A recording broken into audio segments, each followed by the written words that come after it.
আলাইকুম ওয়া রাহমাতুল্লাহি ওয়া বারাকাতুহু। ওয়া আলাইকুম আসসালাম ওয়া রাহমাতুল্লাহি ওয়া বারাকাতুহু। আপনি কেমন আছেন? আমি ভালো আছি, আপনি কেমন আছেন? আমিও ভালো আছি। আপনি কোন মাদ্রাসায় পড়ছেন? আমি মাদ্রাসাতুল হেদায় পড়ছি, আপনি কোন মাদ্রাসায় পড়ছেন? আমিও মাদ্রাসাতুল হেদায় পড়ছি। আপনি কোন শ্রেণীতে পড়ছেন? আমি তৃতীয় শ্রেণীতে পড়ছি। আমরা কিছু রোজার মাসআলা সম্পর্কে আলোচনা করতে চাই। ঠিক আছে, আপনি বলুন। রোজা কাকে বলে?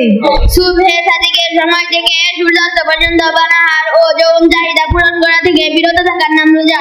রোজার মাধ্যমে কি অর্জন হয়? রোজার মাধ্যমে তাকওয়া অর্জন হয়। রোজা রাখলে কি হয়?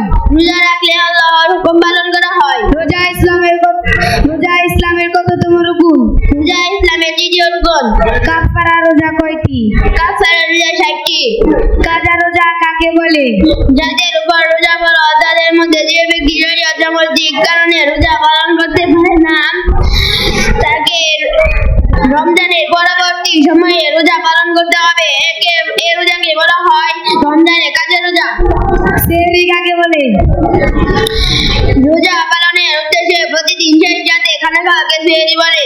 রোজার নিয়তটি বাংলায় বলুন। হে আল্লাহ, আমি আগামীকাল রমজানের ফরজ রোজার নিয়ত করছি, আপনি কবুল করুন। নিশ্চয় আপনি সর্বশ্রোতা সর্বজ্ঞাত। মাশাআল্লাহ। আমি আমার সব প্রশ্নের উত্তর পেয়েছি। জাযাকুমুল্লাহ।